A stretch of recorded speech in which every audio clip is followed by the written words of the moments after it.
오늘은 로마서 7번째 시간으로 끊을 수 없으리라 라는 제목으로 우리 함께 말씀을 나누도록 하겠습니다. 지난 주말에도 어느 정도 정리되는 줄 알았던 이 전염병이 다시 좀 심각한 사태로 발전을 하게 되었습니다.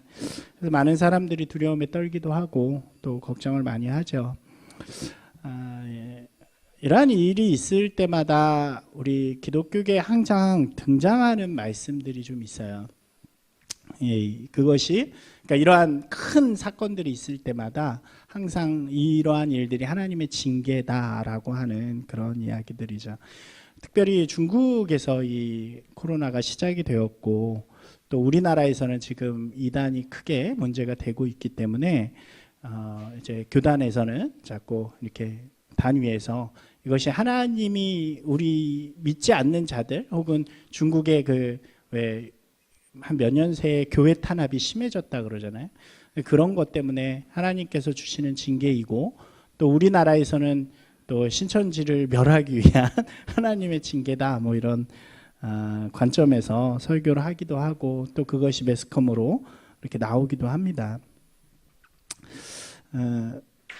그죠? 왜 그런 관점에서 설교를 하실까는 이해는 돼요. 누구나 사람은 두려움에 약한 것이고 또 이런 일이 있을 때마다 경각심을 좀 불어일으키는, 그래서 우리가 이런 때일수록 또 종말의 징표이기 때문에 우리가 더욱더 회개합시다, 그들을 위해 기도합시다 뭐 이렇게 하는 것이 굉장히 이렇게 설득력이 있게 들리기도 하죠. 두려움과 공포를 통해서 사람을 이렇게 원하는 방향으로 이끌어가는 방법들이기도 합니다. 이것들은 대대로 이단들이 굉장히 많이 쓰던 방법이기도 하고 또 부끄럽지만 교회 안에서도 우리 신앙의 역사 가운데에서도 굉장히 많이 쓰여지던 방법 중에 하나였어요.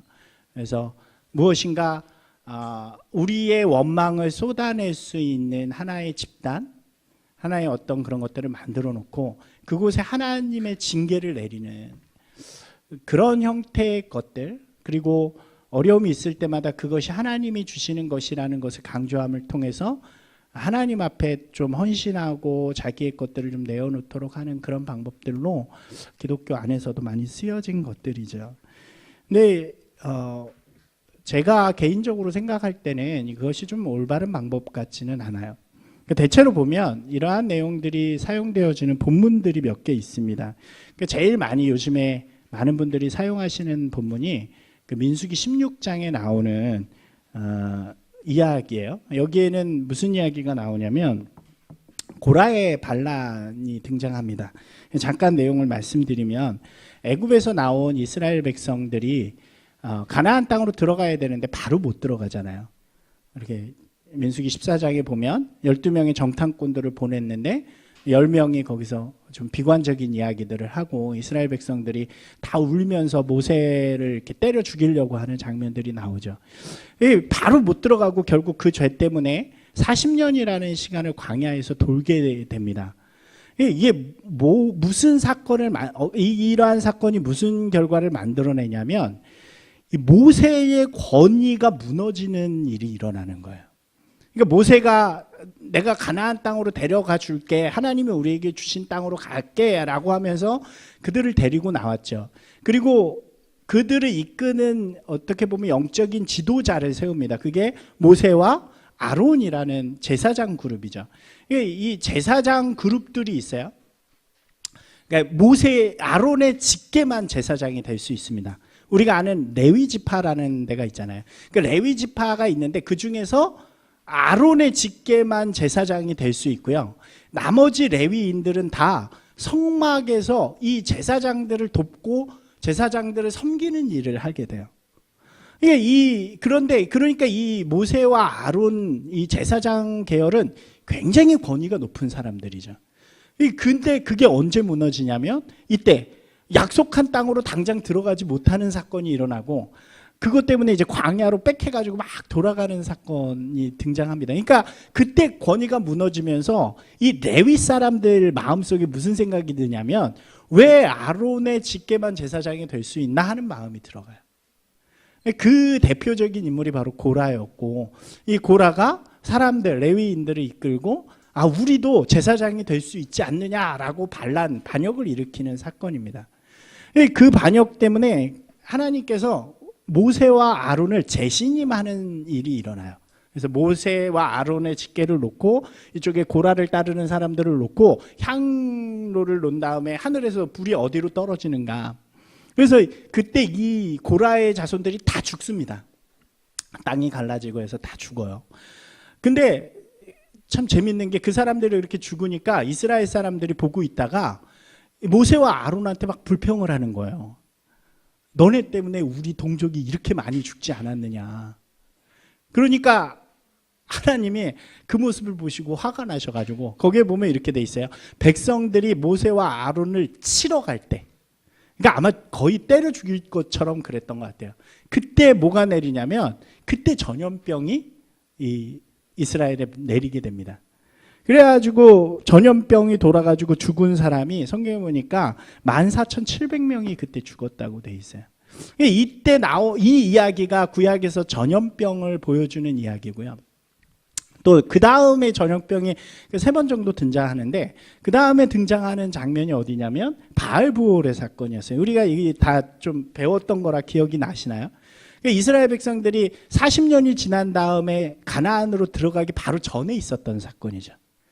바알부올, 부올이라는 곳에 바알 신전이 있고 섬기는 사람들이 있었는데 이스라엘 사람들이 거기를 지나갈 때 거기에 있는 여자 그 사도 제사장, 이 여자 사제들이 이 이스라엘 사람들을 꼬셔가지고 그곳에서 막 축제를 벌이고 음란한 일들을 행하는 것이 일어나죠.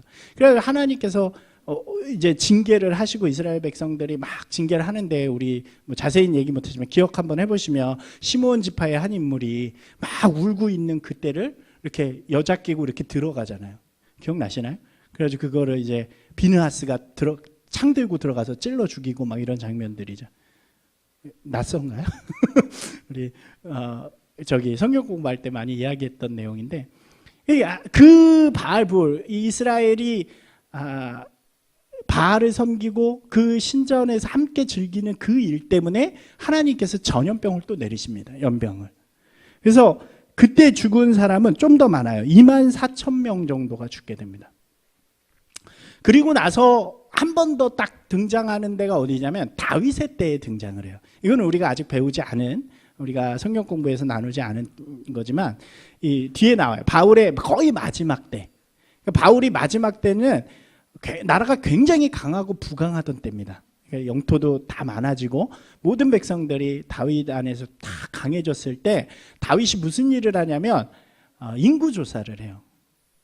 근데 이 인구 조사는 함부로 하면 안 되는 거거든요. 하나님이 시키는 때만 해야 되는 것이고, 또 이 다윗이 왜 인구 조사를 하냐면 그 마음속 의도가 성경에 보니까 자기가 얼마나 부강한가, 우리나라가 얼마나 부강하고 내가 얼마나 이 권세를 많이 가졌나를 좀 알기 위해서 했다 그래요.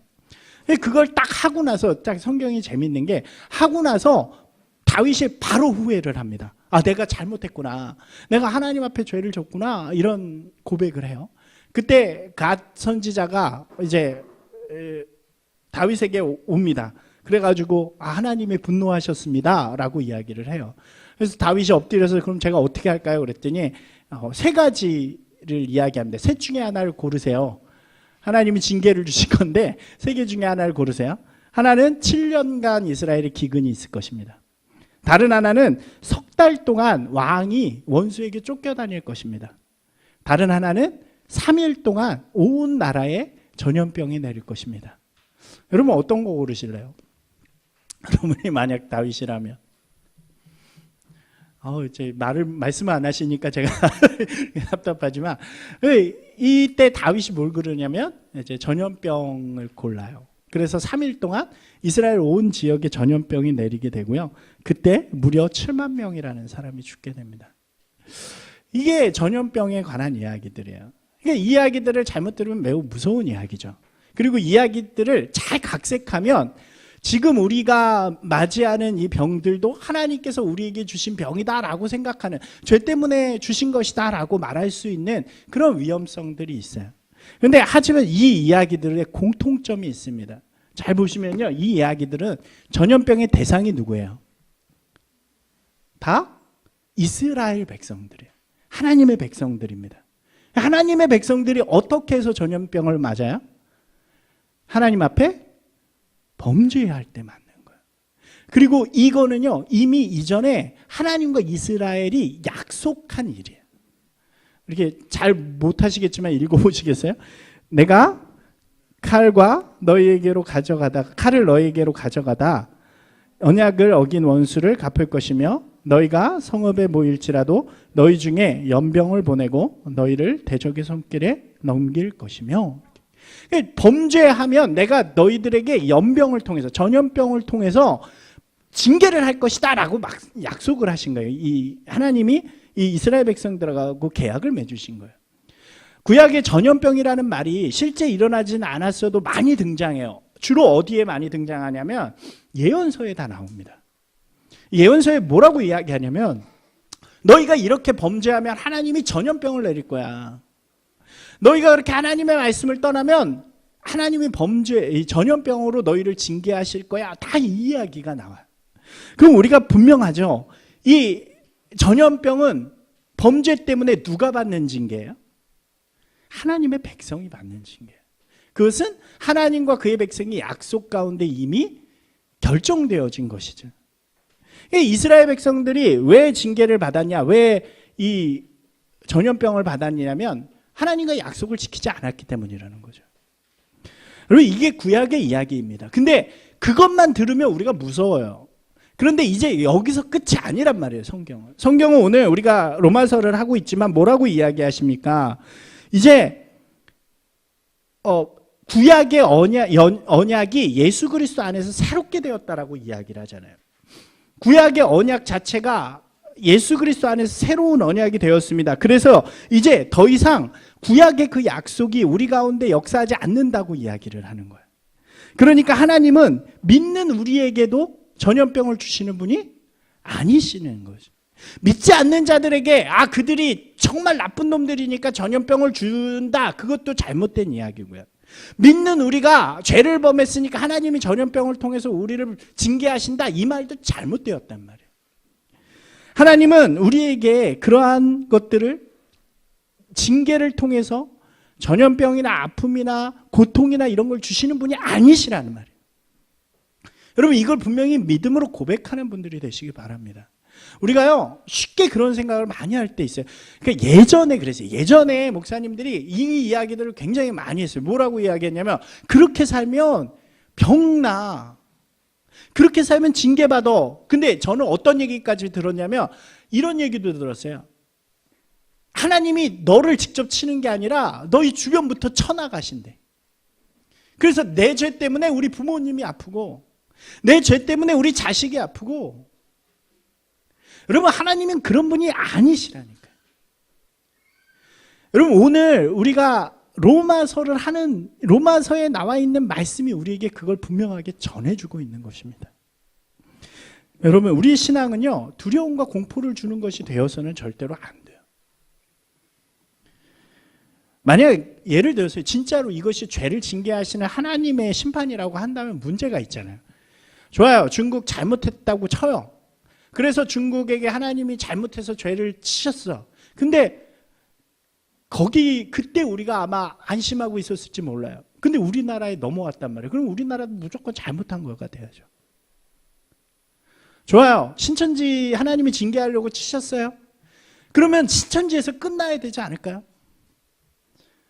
여러분, 근데 성지순례 갔다 왔던 이 천주교인들이 지금 병에 걸렸어요. 어쩌면 이제 교회 안에도 그런 병든 사람들이 나올 수도 있어요. 그럼 어떻게 해요? 우리도 다 잘못한 사람들이 되는 거죠. 여러분, 하나님의 사랑과 징계는요, 특징이 있어요. 그게 뭐냐면, 이 공의로워야 되고, 그러니까 보편적이어야 되고, 공평해야 돼요. 한번 따라서 한번 해볼까요? 보편적이어야 되고, 공의로워야 돼요. 예, 이것이 하나님의 은혜와 심판의 아주 중요한 원칙입니다. 이게 무슨 얘기냐면 나한테 죄면 누구한테도 죄여야 되냐면 여러분한테도 죄여야 되고 저 세상 건너편에 사는 우리 지구 건너편에 사는 사람한테도 죄여야 되는 거예요. 하나님이 한국에 와서 너 이거는 죄야 그래 놓고 미국 가서는 너는 문화적으로 괜찮으니까 그건 죄가 아니야 이러면 안 된다는 거예요. 이 사람한테 죄면 이 사람한테도 죄여야 돼요. 그리고 그거는 보편적이고 누구에게든지 어떤 상황에 있든지 공평해야 돼. 이때는 이렇고 저 때는 저래서는 안 된다는 거죠. 하나님은요 우리를 그런 식으로 징계하는 분이 아니시라는 거예요. 우리는 신앙을 절대로 그렇게 얘기해서는 안 된다는 거예요. 우리가 로마서를 이야기하면서요 신앙은 무엇이냐면 그리스도 안에서 회복된 관계라고 이야기했습니다. 기억나시나요? 그리스도 안에서 회복된 관계예요. 이 이야기는 하나님께서는 우리의 의와 죄에 대한 모든 것들을 이제 예수 그리스도께 맡기셨다는 거예요. 이전에는 예수 그리스도가 오시기 전에는 뭐가 그 기준이 되냐면 하나님 자신이 하신 약속이 기준이 되었어요. 그래서 구약에는 그 약속을 지키면 내가 너희들한테 병을 줄 거야, 징계할 거야. 그러면 약속을 안 지키면 징계를 하시면 됐단 말이에요. 그런데 그거는 이스라엘과 하나님이 맺으신 약속의 관계 안에 있는 거예요. 근데 예수님이 오신 다음에 성경은 뭐라고 이야기하냐면 그 모든 죄에 대한 것도 다 예수님 안에서, 그 징계에 대한 것도 다 예수님 안에서, 그 모든 것이 예수님 안에서 해결되어졌다는 거예요. 요한복음에 예수님께서 마지막 기도에 이런 말씀하세요. 한번 같이 읽어볼까요? 아버지께서 아들에게 주신 모든 사람에게 영생을 주게 하시려고 만민을 다스리는 권세를 아들에게 주셨음이로소이다. 이 성경의 일관적인 관점이에요. 뭐냐? 하나님은 물러나시는 거예요. 하나 뒤로. 그리고 그 모든 권리, 심판의 권리, 그리고 사랑의 권리, 모든 걸 누구한테 주셨어요? 예수님한테 주셨어요. 그래서 요한복음 이 마지막 기도를 보시면 예수님이 뭐라고 말씀하시냐면 나에게 주신 사람들, 다 나에게 주신 사람들이에요. 그 사람들에 대한 권리를 예수님이 갖고 계신 거예요. 그래서 그 권리를 행사하시기 위해서 십자가에 달려 돌아가시는 거예요. 예수 그리스도 안에서 우리는 하나님과의 신앙의 관계를 맺는 거예요. 그렇기 때문에 우리의 부족함도 누구 안에서 해결이 돼요? 예수 그리스도 안에서 해결이 되어지는 거예요.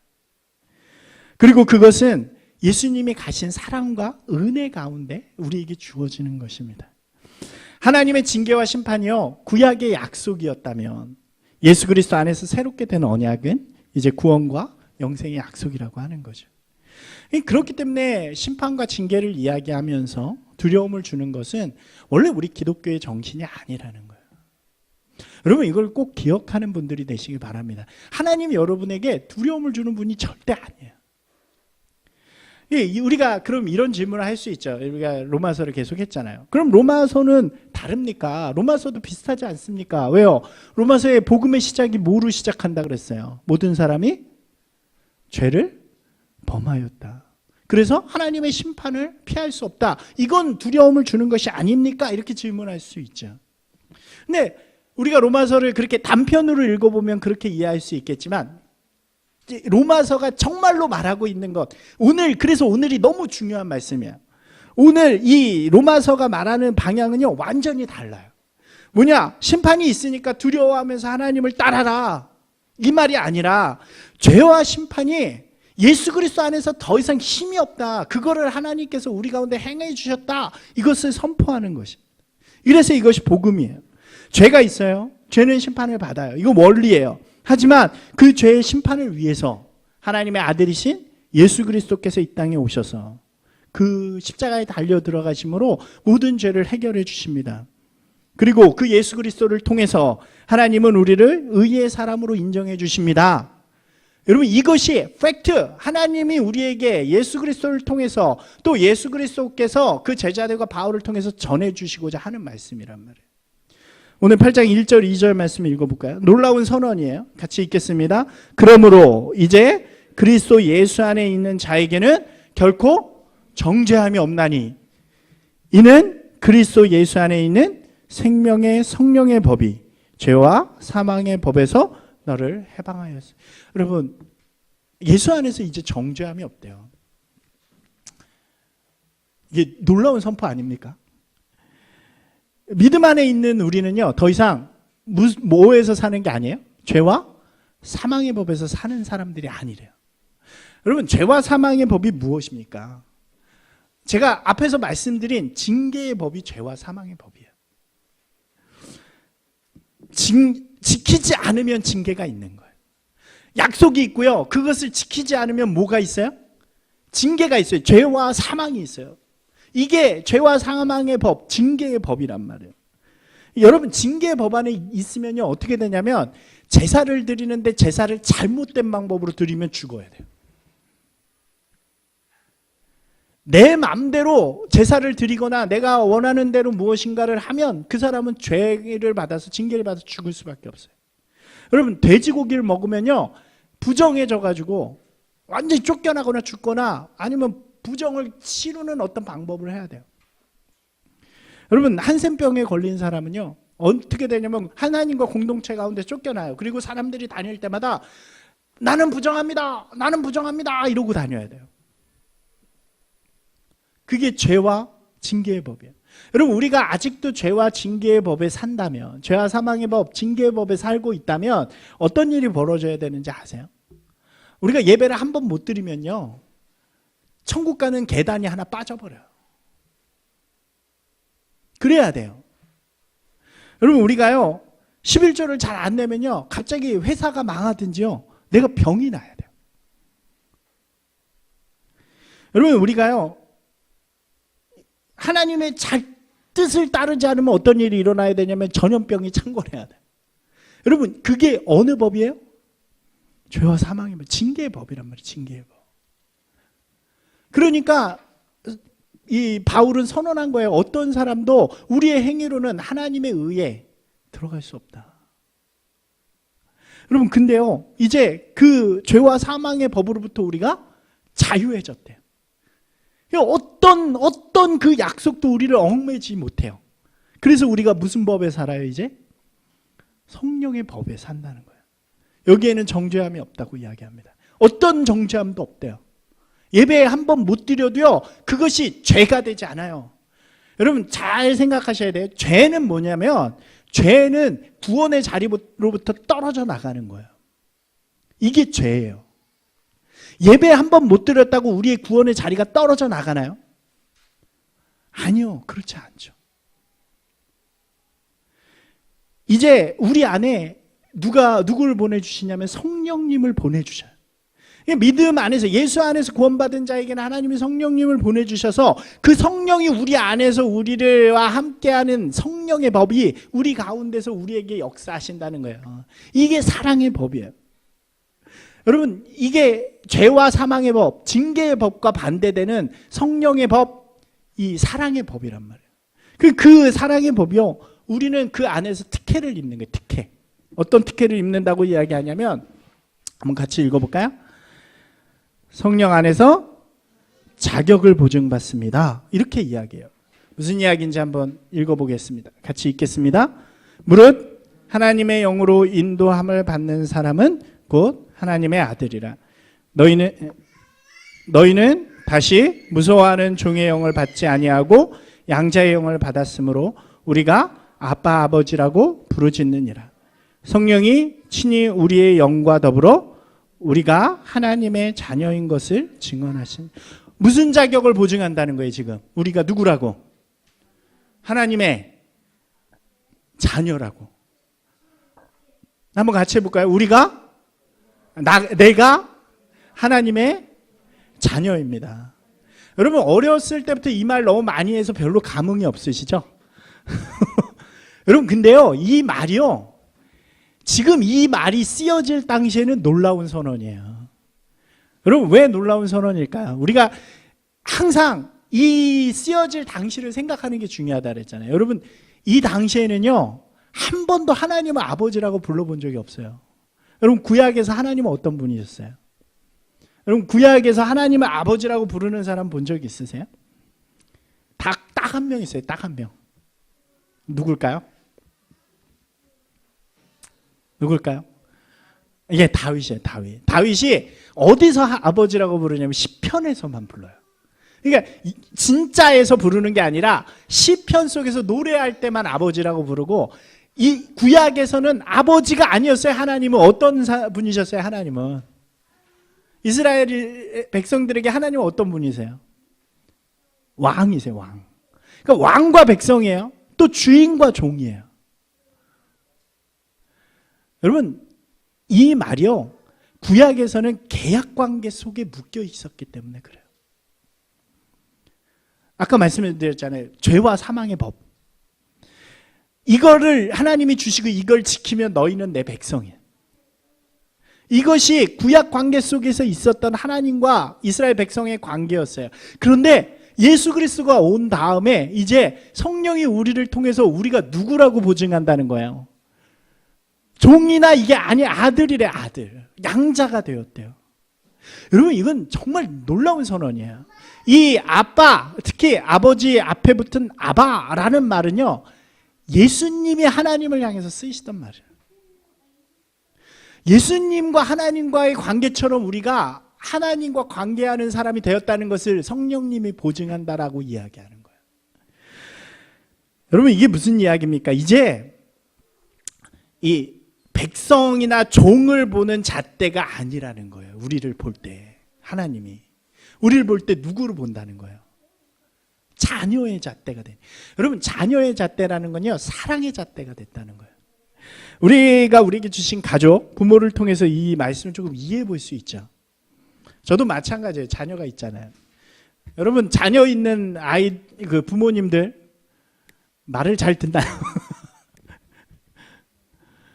자녀가 아직 없으신 분들은 잘 모르겠지만, 한없이 이쁘기만 할 것 같지만 이렇게 말을 잘 안 듣잖아요. 뭐 하라 그러면은 안 듣고.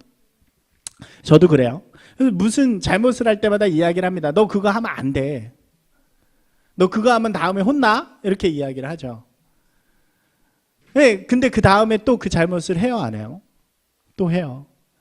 그러면 너 잘못했는데 저번에 혼난다 그랬으니까 이번에는 더 혼날 거야. 너 이제부터 너 내 아들 아니야. 나가. 이런 사람이 있나요? 저는 그런 것 같아요. 우리 아들이 잘못을 해요. 너 혼나. 너 그러면 안 돼. 그리고 그 다음에 또 해요. 그럼 뭐라 그럴까요? 너 혼나. 너 그러면 안 돼. 그 다음엔요. 너 혼나. 그러면 안 돼.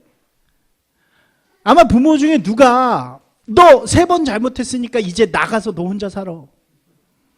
내가 이때까지 해준 거 다 내놓고 살아. 너 이제 있는 동안 뭐 몇 번 먹지 마. 이럴 부모는 없을 거 아니에요. 여러분, 이것이 부모가 되었다는 의미라는 거예요. 부모가 되었다. 이게 놀라운 하나님의 은혜예요. 한번 같이 읽어볼까요? 자식은 심판의 대상이 아니라 사랑의 대상이에요.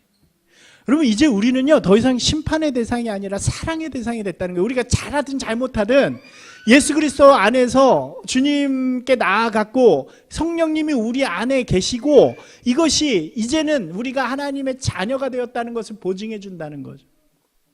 그러니까 우리는 더 이상 심판 속에서 사는 사람들이 아니라 사랑의 법 안에서 사는 사람들이 되었다고 이야기하는, 이게 놀라운 역사 아닙니까? 사랑하는 여러분, 하나님이 여러분의 아버지 되심을 분명하게 마음으로 느끼고 누리는 분들이 되시기 바랍니다. 그러니까 두려워할 필요가 없네요. 하나님은. 하나님 우리에게 그러한 잘못된 것들을 주시지 않는 분이란 말이에요. 성령님께서 우리 안에서요, 이것을 증명해 주세요. 증거해 주세요. 그리고 또 하나의 특혜가 있어요. 한번 같이 읽어볼까요? 성령 안에서 인도하심을 받습니다. 그 다음에 바울은 뭐라고 이야기하냐면, 맞아요. 우리 이제 자녀가 되었어요. 자녀가 되어서 이제 하나님의 백성으로, 하나님의 자녀로 살아가는데, 그럼에도 불구하고 우리 가운데 어려움도 있고 아픔도 있단 말이에요. 맞나요? 좋은 것만 있진 않잖아요. 우리 가운데 여전히 삶의 어려움도 있고 우리를 방해하는 신앙적인 어려움들도 있단 말이에요. 그런데 그때마다 우리 안에 계신 성령님께서 우리에게 길을 잃지 않도록 인도해 주신다고 이야기해요. 같이 한번 읽어보겠습니다. 이와 같이 성령도 우리 연약함을 도우시나니 우리는 마땅히 기도할 바를 알지 못하나 오직 성령이 말할 수 없는 탄식으로 우리를 위하여 친히 간구하시느니라. 조금 쉬운 번역으로 볼게요. 성령께서도 연약한 우리를 도와주십니다. 어떻게 기도해야 할지도 모르는 우리를 대신해서 말로 다 할 수 없을 만큼 깊이 탄식하시며 하나님께 간구해 주십니다. 그러면 이게 기가 막힌 일 아닌가요? 우리가 하나님을 믿고 예수 그리스도를 받아들여도요, 우리가 믿음이 갑자기 급성장하는 게 아니에요. 우리 신앙은 조금씩 발전합니다. 그런데 어려움이 있고 아픔이 있어서 하나님 앞에 못 나가요. 어떻게 해야 될지 몰라요. 어떻게 기도해야 하는지 몰라요. 여러분, 근데요, 뭐라고 이야기하는 거예요? 괜찮대요. 성령님이 우리 안에서 뭐 하신다는 거예요? 대신 기도해 주신대요. 성령님이요, 대신 우리를 위하여, 여기 보면 말할 수 없는 탄식으로, 우리의 깊은 마음까지 아시는 그 성령님께서 우리를 위하여 대신 친히 간구해 주신다는 거예요. 여러분, 그러니까 우리는 뭐만 하면 돼요. 여러분, 제가 이 말씀을 보면서 기도를 너무 잘하려고 할 필요가 없다는 생각을 하게 됐어요. 그리고 우리는요, 그냥 하나님 앞에 서 있으면 되는 거예요. 하나님 앞에 서 있으면 우리 안에 계신 성령님께서 우리를 위하여 다 간구해 주신대. 우리의 필요, 우리의 걱정, 우리의 아픔, 우리의 모든 짐들을 나 대신해서 다 간구해 주신대. 할렐루야. 그게 성령님이 우리를 위해 행하시는 일이에요. 그러면 하나님께서 그걸 받으세요. 그걸 받으신 다음에 어떤 일을 이루십니까? 한번 읽어볼게요. 같이 읽겠습니다. 우리가 알거니와 하나님을 사랑하는 자, 곧 그의 뜻대로 부르심을 입은 자들에게는 모든 것이 합력하여 선을 이루느니라. 무슨 이야기예요? 성령의 인도하심 따라서요. 성령이 우리를 위해서 간구해 주시면 그 하나님께서 그 마음을 받으셔서 우리를 가장 좋은 곳으로, 가장 아름다운 것으로 이끌어가 주신대요. 그래서 우리의 삶은 합력하여 선을 이루어가는 삶이 되어지도록 만드신다는 거예요. 여러분, 이게 놀라운 말씀이에요. 이것을 뭐라고 표현하냐면 영화라고 표현해요. 한 말씀 하나 더 읽겠습니다. 또 미리 정하신 그들을 또한 부르시고 부르신 그들을 또한 의롭다 하시고 의롭다 하신 그들을 또한 영화롭게 하셨느니라. 이게 하나님이요, 그 사랑 안에서 우리를 예수 그리스도의 구원의 자리로 불러주셨대요. 그리고 그 부르심에 응답한 우리들이 주님 앞에 나오면 그 예수 그리스도 안에서 하나님과 의의 관계, 올바른 관계로 만나게 하세요. 그리고 나서 하나님이 계속 그러한 만난 자들을 이끌어서 영화롭게 하신다는 거예요. 영화롭게. 여러분, 영화가 뭐냐면 신학에서 굉장히 중요한 단어가 있어요. 좀 어렵게 쓰는 단어인데 하나는 칭의라는 말이에요. 들어보셨나요? 칭의. 한번 해볼까요? 칭의. 이 칭의는 한문이죠. 한번 무슨 뜻이에요? 의롭다라고 칭하셨다. 예수 그리스도로 말미암아 우리가 읽은 성경의 단어를 이용하면 올바른 관계가 된다는 게 칭의예요. 그러니까 의로워졌기 때문에 우리가 하나님의 자녀가 되는 거죠. 근데 칭의 다음에 의롭게 되었다고 우리가 바로 성장하는 건 아니라고 말씀드렸잖아요.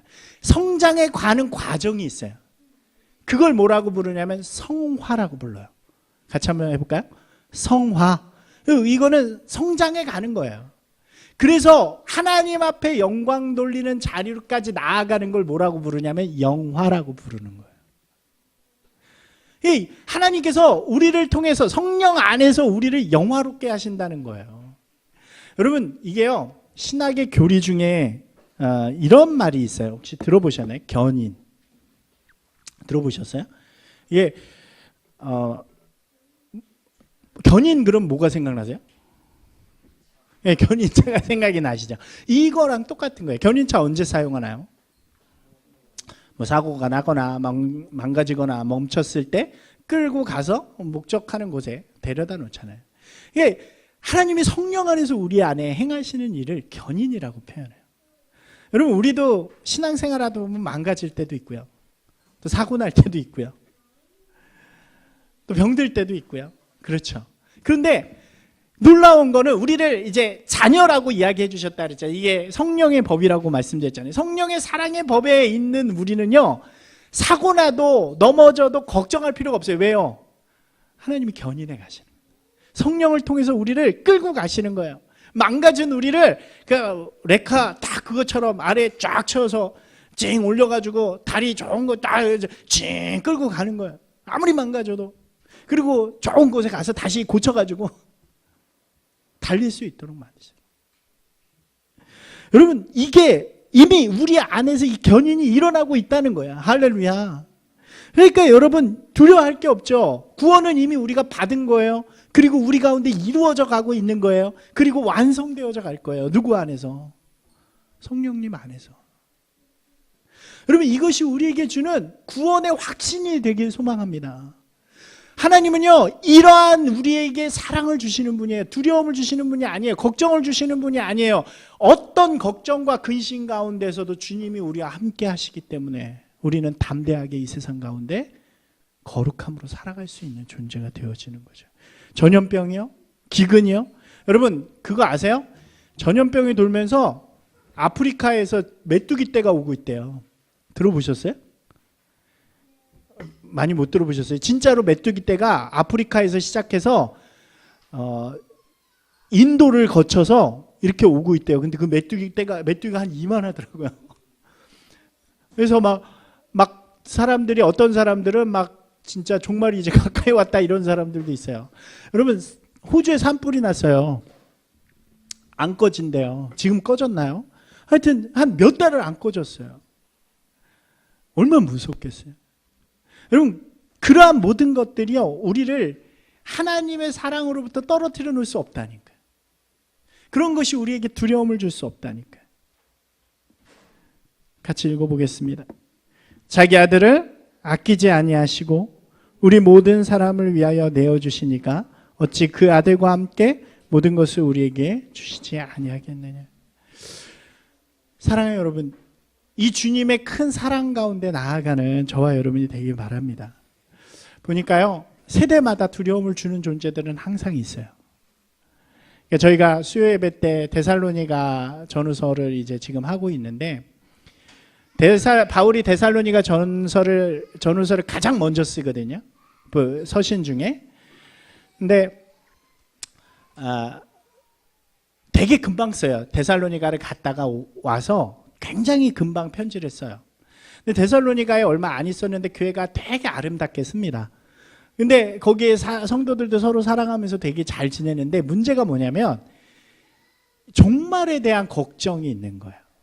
당신은 임박한 종말론이라고 해서 이제 예수님이 금방 오실 것이라고 생각했기 때문에 그것에 대해서 사람들이 이용하기도 하고 두려움을 주는 거죠. 그래서 바울이 그 이야기를 알고 편지를 쓰는 거예요. 근데 이 사람들이 뭘 걱정하냐면 이런 걱정을 해요.